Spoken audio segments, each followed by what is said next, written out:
Last time on HMS Ark Royal. Today is my first ever takeoff and landing on a ship. It's been a real pleasure having the US Marine Corps on board. We could go to war off this ship easily. I mean, look at this. Weather is absolutely perfect. Free food, all your mates. Doesn't get any better, does it?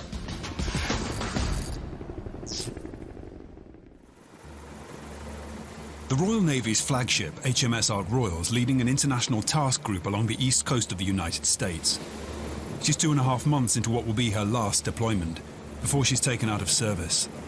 On board is No. 1 Squadron, Royal Air Force. They're flying Harriers, and though no one knows it yet, they too will be decommissioned in the largest defence cuts in a generation. But for the meantime, the squadron, fresh from operations in Afghanistan, will be embedded on Ark Royal for the next 8 weeks. They face intensive training and assessment in air-to-air combat and bombing missions. Today, 2 of these jets will each be fitted with 1,000-pound bombs as part of a joint exercise the Royal Navy is playing out with the Americans. Yeah, it looked really small puff of smoke though. Whoever I followed through, Yeah, there was a lot of debris. But for Flight Lieutenant Nick Lane, this war game is very real.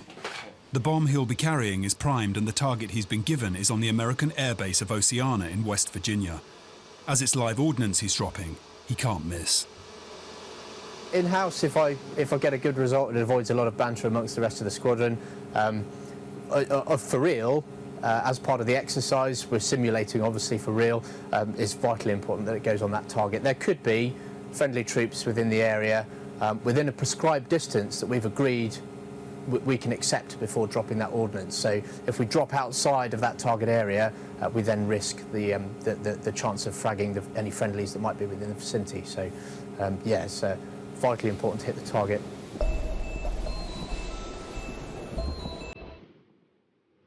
Bombs on Ark Royal are stored far below the flight deck, underneath the waterline.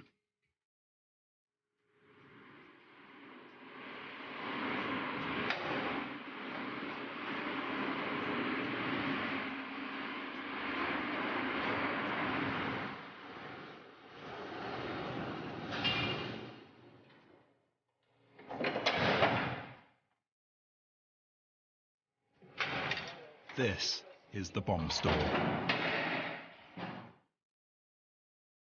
The blue ones are dummies. They're filled with concrete. The green ones are the real deal. These general-purpose bombs are packed with tritonal, a mixture of TNT and aluminium. The aluminium makes for a 20% bigger bang. For safety, bombs are stored without detonators and other components. Even so, the engineers are taking no chances. A manually operated crane is used to move live explosives. An electric one is considered too risky.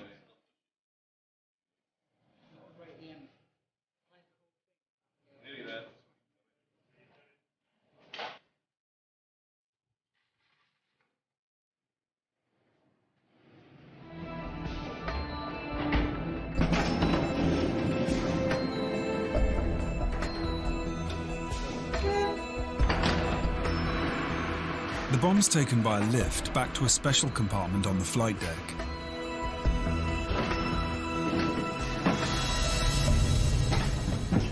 Once inside, the main door to this area is locked. Only trained engineers are now allowed to remain. Very few people get to see what happens next. There's no access in or out.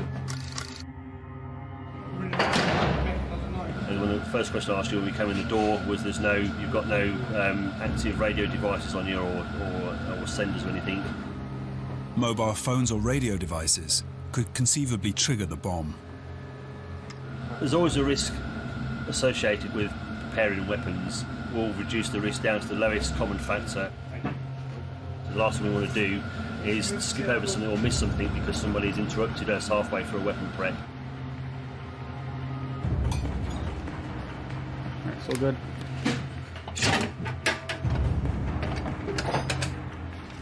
With the compartment locked down, the delicate work of assembling the bomb begins. Which one do you want? This is the fusing unit for the bomb. The fusing unit does actually contain explosives. Obviously, we still treat it as a separate explosive device. Bottom of the two.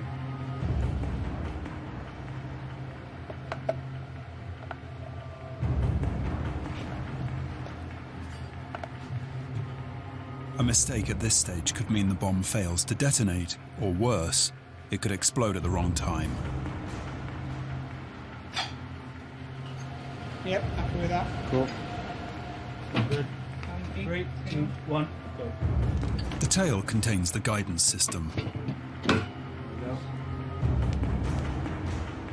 The bomb's now fused and ready for action.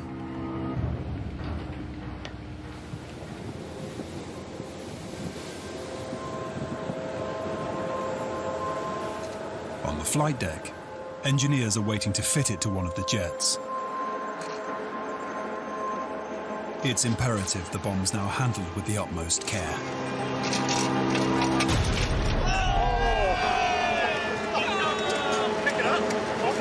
Fortunately, it'll take a bit more than that to set it off.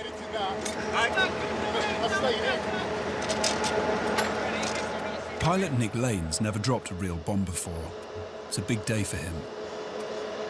From delivery point of view from the aircraft, if I get it wrong, I deliver the weapon too low, it may not go off, so it won't have the desired effect. If for the trailing man, or I end up following somebody too close behind, then obviously I can be encompassed within their frag envelope. So we make sure that we have a minimum spacing between the aircraft as well.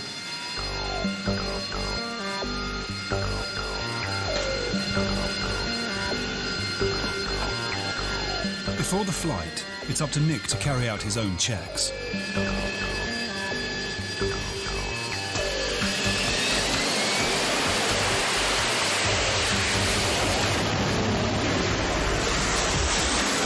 The extra weight of the ordnance, in this case the 1,000-pound bomb, means his jet will need extra power to get off the ramp.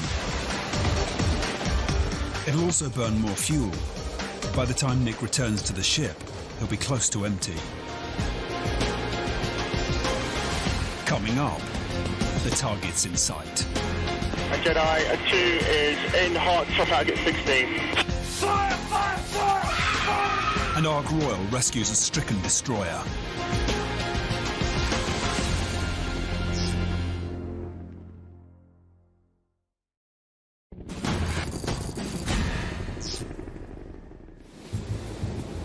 HMS Ark Royal's off the east coast of America. She's working in collaboration with the US Navy on a key bombing operation. Harrier jet pilot Nick Lane has just taken off, carrying a 1,000-pound bomb. He's been given a target on the American airbase of Oceana in Virginia.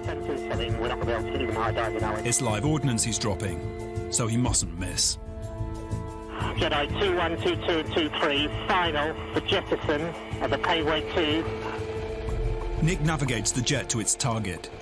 Using the heads-up display, he can get a fix on the bomb site. 2-3 tally target. As long as everything's set up correctly, this marker should guide him to the target. As he gets close, the air traffic controller from the US airbase makes contact. Hey, Roger, sir. I understand you're on final now. Final in hot, heading 111 for Jedi 21 for target. Nick follows the marker. Pulling down now. It takes him into a sharp dive, and the bomb site comes into view. A Jedi, a 2 is in hot for 111, target 16. The next step is all about timing. Nick's got to press the jettison button at just the right moment. That beep means the bomb's dropped. He won't see it hit the ground, but he'll notice a change to the aircraft's performance. It's half a ton lighter. A 1,000-pound bomb is effective against small structures and buildings. It's been used extensively in Afghanistan and has a reach of up to 30 meters. It's delivered from low level, so it doesn't get a massive amount of impact angle generated. So for destroying things like reinforced structures, won't be very good at. Anti-personnel, anti-tank, soft-skin vehicles, that sort of thing would be very good. You can also use it for that purpose in what we call an airburst mode, where it will detonate at a predetermined height above the ground. And he won't know how close he's got to the target till he's radioed by the base controller. 46 meters at 6 o'clock for 1. Good shot. That's 6 meters off the target. Copy, thanks for your help today. Roger, sir. You guys fly safe, and we'll see you next time. Hopefully next time you can hang out with us a little. Yeah, the ship's so far away, we've hardly got any petrol, but thanks for your help. The fuel's actually kerosene, but the jets have got so little left that they have to head straight home. Back to the Ark.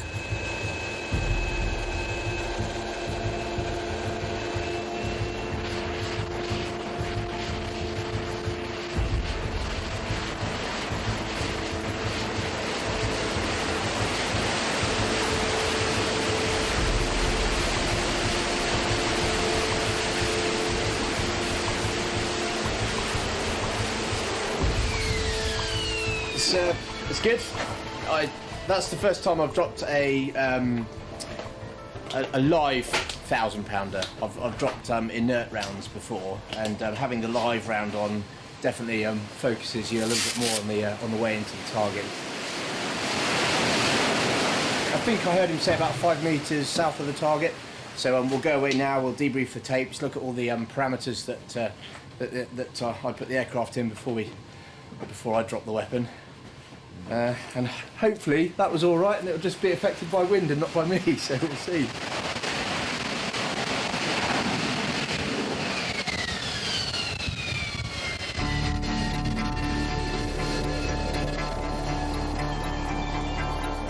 Carriers like HMS Ark Royal almost always travel with a fleet of other ships. Their job? To support and protect her. And that means putting themselves in the line of fire. Okay. As soon as possible, yeah, we need to know what they are. Who's dealing with the fire at 10:22? 1022 is 1.2. Recent reporting indicates that coastal base warlords and coral base pirates are likely to launch an attack on the task group. Hands to action stations, hands to action stations. Assume damage control. Today, a simulated attack has been launched against the fleet. And the ship taking the brunt of it is HMS Liverpool, a Type 42 destroyer. Fire! Fire! Fire! Fire! Free from In this exercise, HMS Liverpool has been hit by a missile. The destroyer's on fire. You need to get something to start attacking the fire. The man fueling the flames, in charge of damage control, is George Wynne. The fire is on the Godiva fire pump. It's still burning. The door is open. The fire teams have made an attempt to attack the fire, but because the doors are wrecked, we can't close the fire down to the smallest area, but the fire and smoke's building, so it's driving the team back, and we need to get to the nearest watertight door to seal it, and they'll be in fresh air. You are now getting beaten back. If you don't get out, you will be casualties.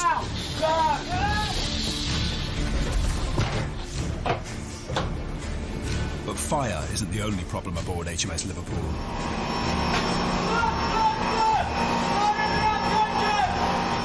There's a simulated flood down in the engine room. Everyone on board a warship is trained to deal with this kind of incident.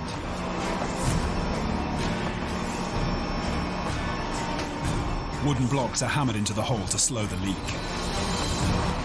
It's an age-old technique, tried and tested, and it usually works. We're using softwood wedges, and what we've got to do is hammering them into the damage, because the softwood, once the water absorbs them, they'll expand, and it just stops the water. Getting all these wedges in will stop the water ingress to about 85 or 90%. Then we can get the expert mobile team down to put second stage shoring up. But as the ship's company battle to repair the damage, HMS Liverpool loses all her engines and power. The firefighters are having to work in the dark. The ship's now drifting. Without engines, Liverpool is at the mercy of the sea as well as her enemy. They still have 2 teams clearing the water and ready to go in. Lieutenant Commander Mike Dineen looks to HMS Ark Royal for assistance. The scenario is to prove the task group-wide capabilities, so we're now being presented with some problems the ship can't deal with on its own, and we're now contacting the task group and Ark Royal to ask for assistance from them, particularly in personnel and equipment, to allow us to keep the situation under control, keep Liverpool floating and keep Liverpool fighting. Supplies are ferried over from the Ark to help repair the damage.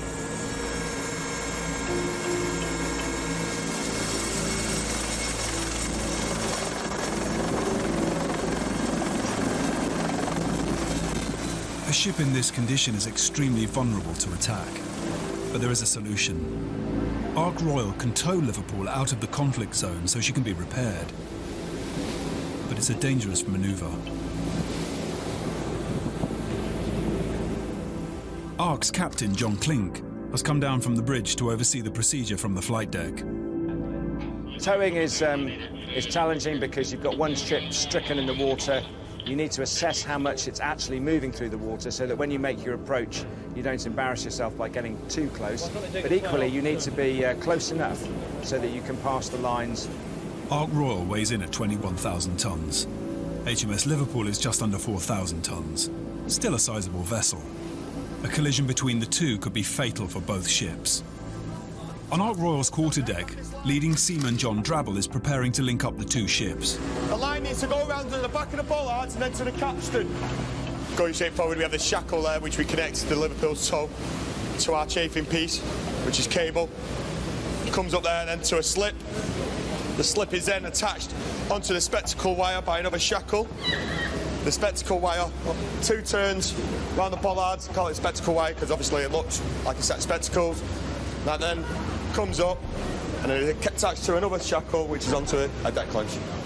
This is probably one of the most dangerous evolutions we do in the seamanship branch, apart from Razin. It involves cable and an awful lot of weight on it. Once the tow's attached, you've got to stay well and truly clear of it.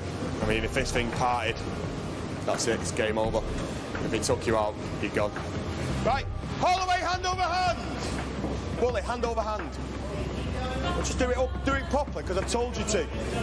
I want that done properly around your feet, keep it well clear of it. We fired that line across.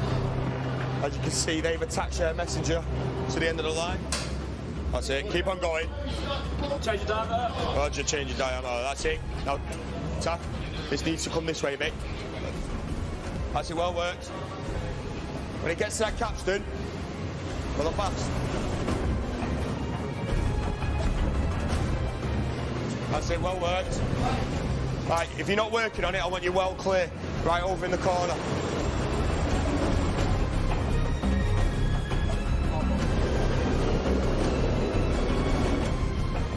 As you can see, the rope gets a lot thicker. Oh, yeah. As you come in, we're not going to tow a ship with just this stuff. It lasts about half a second.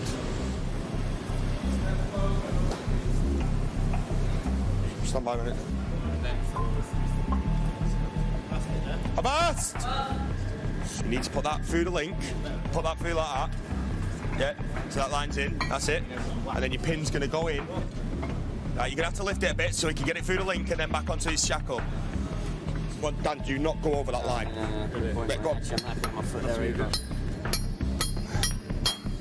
There we go.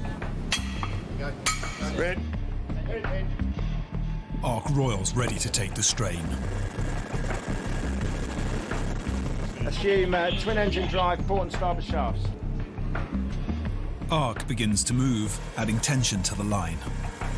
If the rope snapped at this stage, it would fly through the air with enough force to smash through a ship's hull. So once the cable lifts out of the water, Captain Clink calls a halt. Revolution's 118. In a non-emergency, towing a ship the size of the Liverpool is too dangerous to warrant the risk. It's always difficult to make these exercises as realistic as they would be.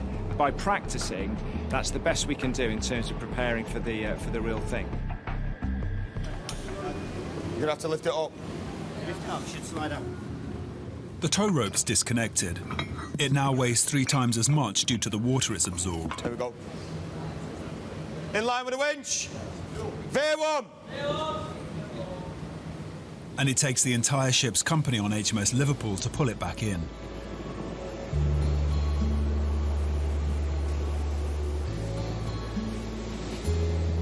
But the ship's company on Ark Royal can relax. For those out on deck, it's a chance to enjoy the view.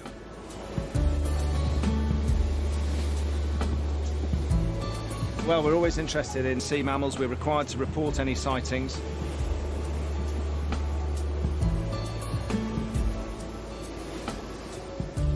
And there's something unique about a dolphin turning on its side and looking up at you.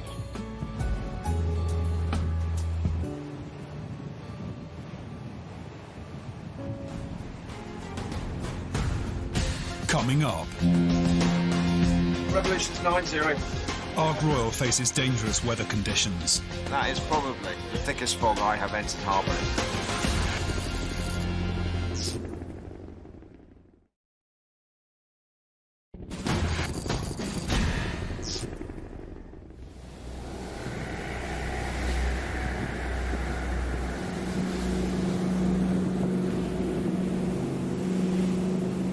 HMS Ark Royal's got to get to Halifax in Nova Scotia, Canada. She has an appointment with a very important person. But getting there won't be plain sailing. The seas around Halifax can be treacherous. Off the east coast of Canada, you've got a Labrador current which brings cold water down. You put that cold water with a warm air mass over the top of it and you get fog, and you can get fog for days and days and days and days. But of course we have to get to Halifax, and Halifax is through the fog. If Ark waits for the mist to clear, she'll almost certainly miss her appointment with the VIP. But even with Ark's sophisticated sensors, fog in crowded or narrow sea lanes is a challenge. Very odd conditions at the moment. We've got sort of fog level right down on the surface, or mist right down the surface. Sometimes it comes right in close and then it opens out again. We're quite pleased we're high up, gives us a better view. There's another problem facing Ark. He's going away from us. These fishermen around here will be doing this day in, day out. In the summer months in particular, they will spend a lot of their lives in the fog, so they get used to that idea. The problem is they put radar reflectors on their fishing floats as well, so you're not quite sure whether it's a fishing boat or a float that's coming towards you. Ark faces a slow and tense voyage north. But as she begins to negotiate her way through the fog and around the flotilla of fishing vessels hidden within it, there's an emergency.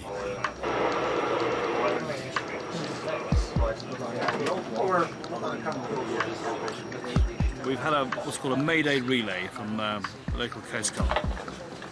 Hello, Captain. Hello, sir. Make sure Fort George is in the loop. Will do, sir. She'll be expecting us. There's a fishing vessel that had caught fire. A broken message from our mobile telephone. Right, what else have we done in terms of preparations? So we think this is not a salvage, this is more of a... It's more of a SAR. It's not an exercise. It's a real search and rescue. And wherever she is in the world, Ark must always respond if there's an emergency. Right, can you just... What do you reckon about flying? Like any ship, we maintain a constant watch on VHF channel 16, which is the distress channel. We heard a Mayday report on the radio, and what ships are required to do when they hear that is to acknowledge the receipt of the distress signal and offer assistance if they're able to.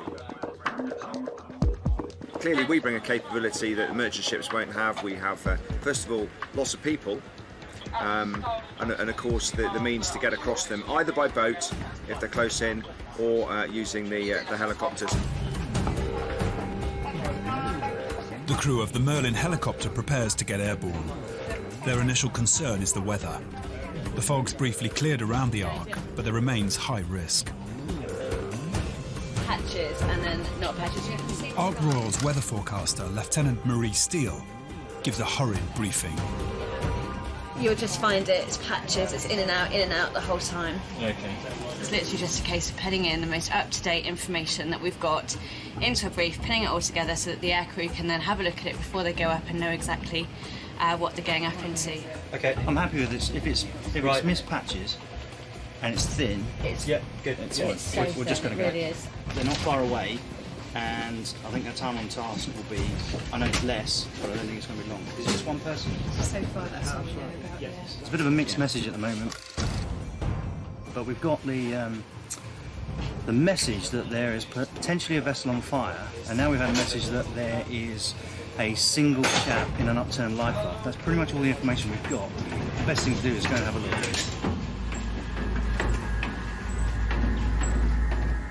But just as the Merlin's about to take off, the bridge gets another radio message. Aircraft carrier Ark Royal, Sunday Coast Guard, radio 116, number. British aircraft carrier Ark Royal. Just wanted to confirm with you as you have prepping aircraft that the incident has been completed, person's been recovered. You can stand down. I do appreciate you this evening, and thank you for participating. Over. That's the Coast Guard formally releasing us from our task. Part of you is a little bit disappointed you didn't get involved, but more importantly, somebody's been found at sea. They've been found safe in a life raft and recovered, and that's the most important thing. Ark Royal can now get back on course to Halifax, but the weather's getting worse. Once you make this next alteration, yeah, we've got a long. As the ship nears the port, the harbour pilot comes aboard. Okay, off the watch and lookouts. You're now looking out for a red lateral now bearing 008, so that's a green 30. For the log, please. Visibility assessed to be one cable, 200 yards. Visibility is unusually poor, even for this region, which has fog 100 days a year, and the local harbour pilot's surprised by just how bad it is.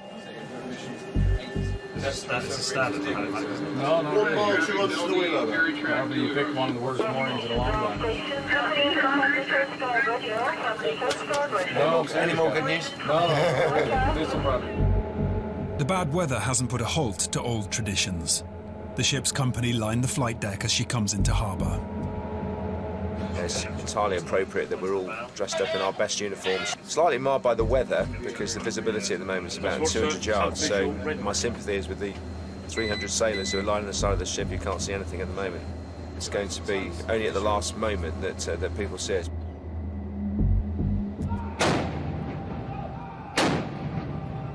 But a 21-gun salute soon lets everyone know Ark Royal's almost in town.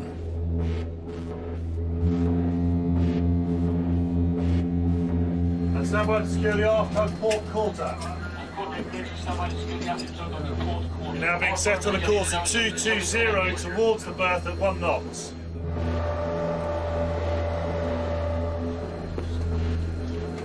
Half the steer starboard, slow steer and port. Captain Clink has been in charge of Ark Royal for almost 2 years. Port Revolution's 90. This is going to be his last deployment at the helm of the Navy's flagship. He's taken good care of her, so the last thing he wants now is a mishap in the fog. Right, guys, we need to keep the noise right down, please.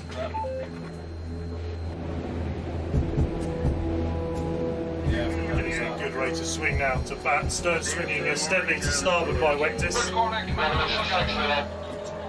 15 degree off out from the line of the jetty at the moment.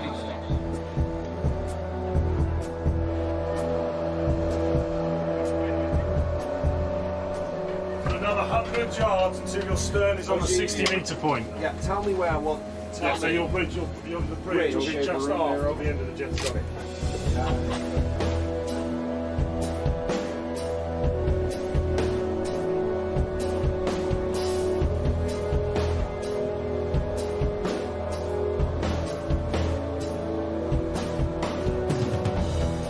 Yeah, I'm quite pleased to see Halifax was actually where we thought it was, with about 20 yards to go. So I think that is probably the thickest fog I have entered harbour in my career, to be honest.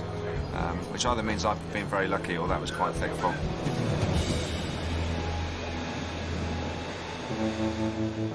And after a stressful time at sea, one way for the ship's company to relax is to fight. So we'll get the blue team in first, red team in second. Master of Ceremonies is physical trainer Steve Losh. We've been at sea now for over a week. So what we've decided to do today is put on a bit of entertainment for the ship's company. So we're going to have a proper boxing show. But the only difference being with this boxing show to the ones that you'll see on the TV is the fact this evening the boxers cannot see. So they'll be blindfolded and they'll have a rattle in the hand. So the idea is the rattle in the hand is obviously for them to find each other in the ring.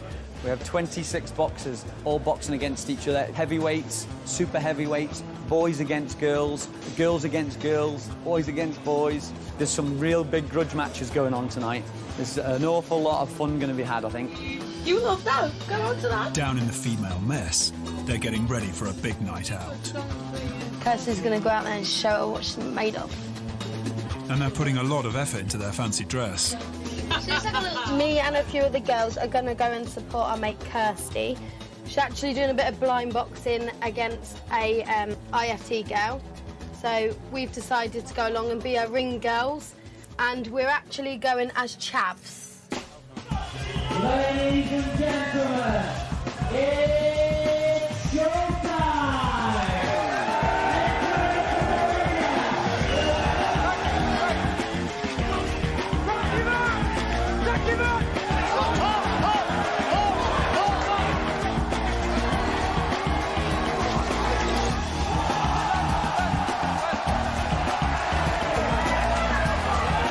Also taking a kicking is the referee, Matt Short. First blind boxing event I've done. It's constant in there, I don't get a break, but a lot of punches as well.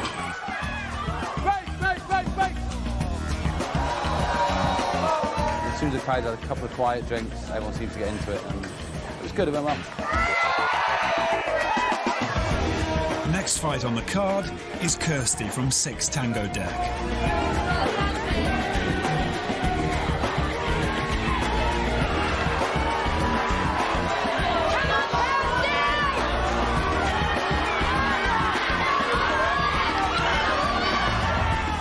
The girls' fights, they are brutal, aren't they? They just don't move, they just stand there constant, where the lads get a couple and run out of the way.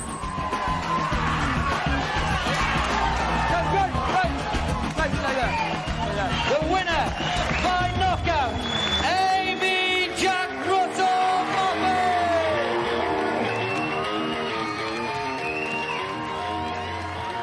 I'd just like to say that in all my cage fighting career,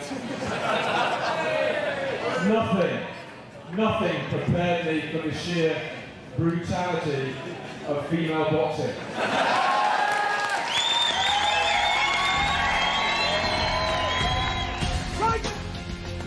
Coming up, Keep going! Keep going left!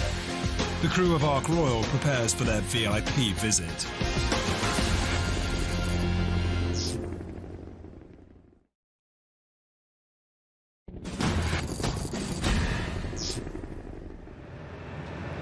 After a tricky journey north to the Canadian port of Halifax in Nova Scotia, HMS Ark Royal is safely alongside. But no one's getting any time off today.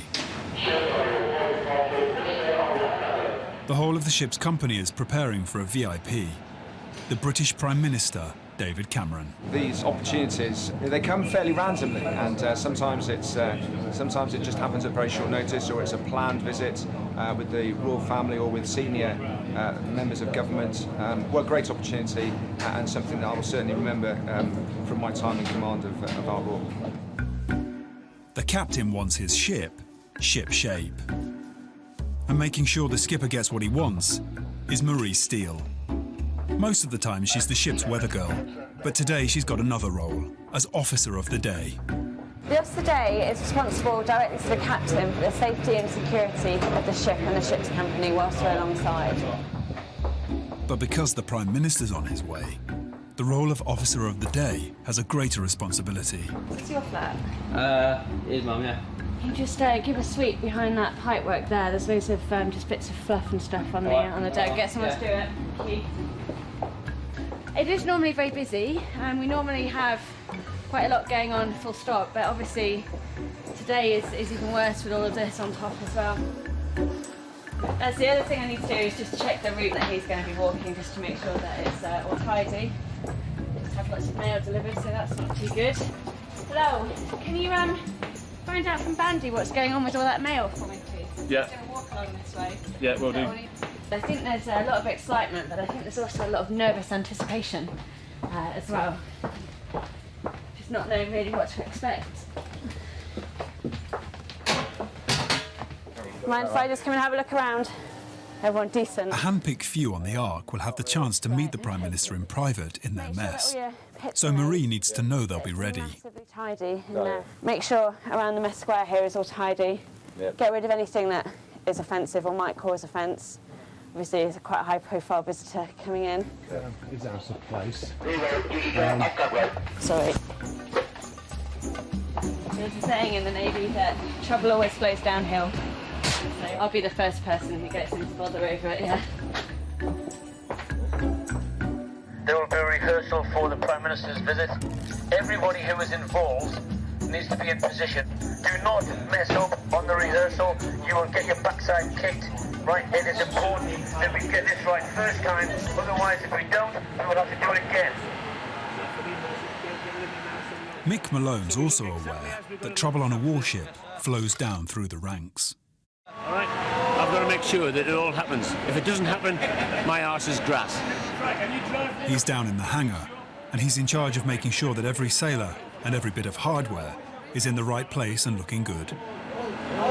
If these guys can't get this that doesn't look like a war-fighting machine out of the way when the Prime Minister comes, I will get it.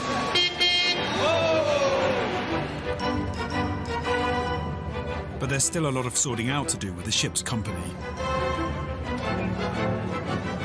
Right, if you can't hold your belly in, you got to go at the back, all right? You growing a moustache? No, so I've already fixed it on the moustache. Huh? I've already fixed it around the moustache. Yeah? Yeah, honestly. So when did you shave that off last? Check this morning, sir. Yeah, what, like 7:30? Right, about that, yeah. You can't meet the Prime Minister looking like that, you look like a gigolo. Right, get that off before you meet the Prime Minister. Go down the hangar now. Expelled! Right! Yes! I didn't say talk! We want everyone to be the same distance apart, so what we do is we dress them either by a full arm or by a half arm intervals. As you can see, keep going! Keep going left! Fuck's sake! As you can see, it's like herding cats at the moment. And not everybody is taking this seriously.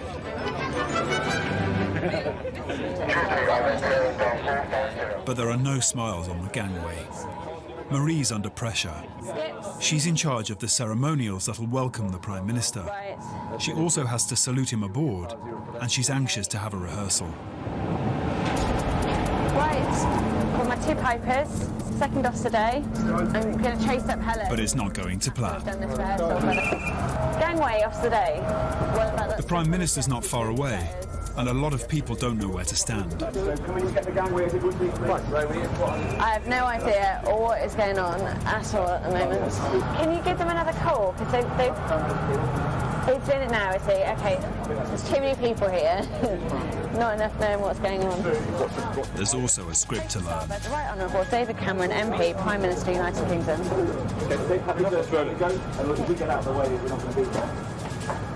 Sound! Hold on.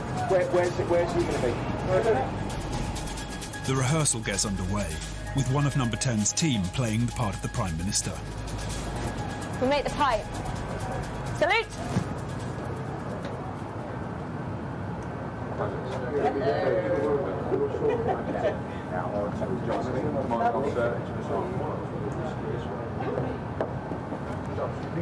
What happens to the main broadcast? So we'll get it later.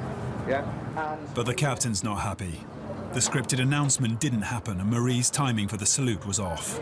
Salute there, sir. Okay, sir. Great. It was so confusing with everyone not knowing what was going on and where we were supposed to be and bimbling around. And the second officer day had to go and do colours. Or the third officer day could have done colours, or the third officer day could have been down here to do the Basically, we've got 2 or 3 things going on at once, and it's always difficult to try and manage that. And obviously, I've just had the telling off for not being able to manage that. We'll make sure that we get it right this afternoon, yeah. Marie thinks she's got 30 minutes to practice, but it turns out she hasn't.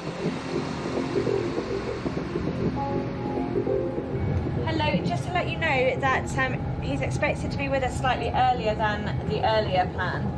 Would you like me to pipe all personnel within about 10 minutes? The VIP is expected to arrive at 13:10. Therefore, clear lower deck of all personnel, muster as previously directed. That is all.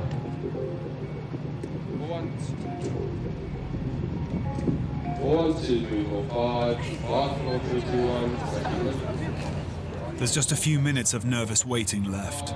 Enough time for Warrant Officer Simon Cox to lighten the mood. Go.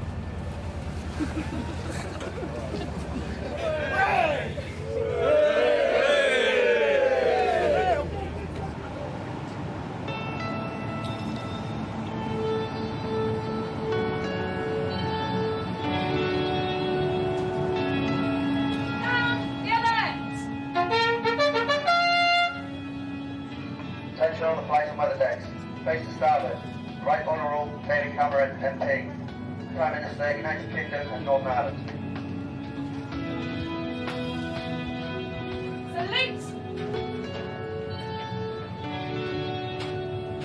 Prime Minister, a warm welcome. Thank you very much. Great to be here. It's a great honour to be here. Very glad you came. If I can introduce you to Rob Belfield, who's the commander, who's going to be our guide for today. I'll take you through. So we've got a visual ship company here at Glad that's over now. I'm shaking like a leaf.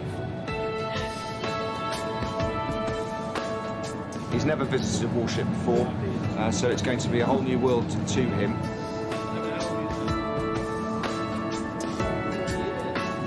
So it's important that we get the message across about the capability of the ship, the Commodore's task group, but also a little bit of the human side, the working and living conditions on board, to give them a flavour of what it is we do. Tell me about that.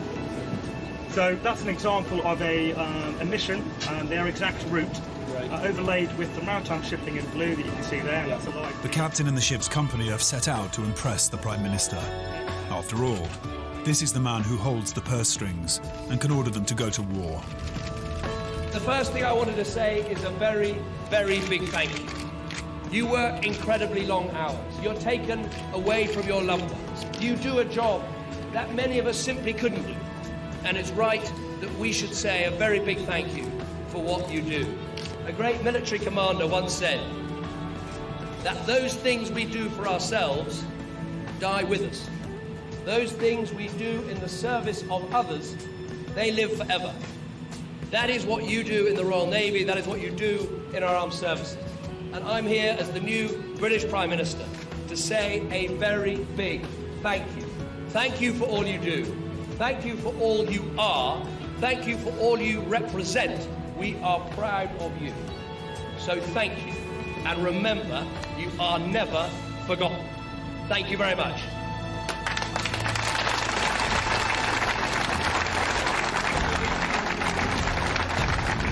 Next time on HMS Ark Royal. Captain, how's the ship? Slow ahead, both engines. We've got very poor visibility. It's a great honour to be the flagship of the Royal Navy for the Queen's review.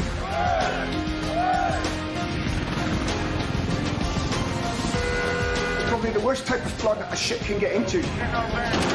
Brilliant. Brilliant, sir.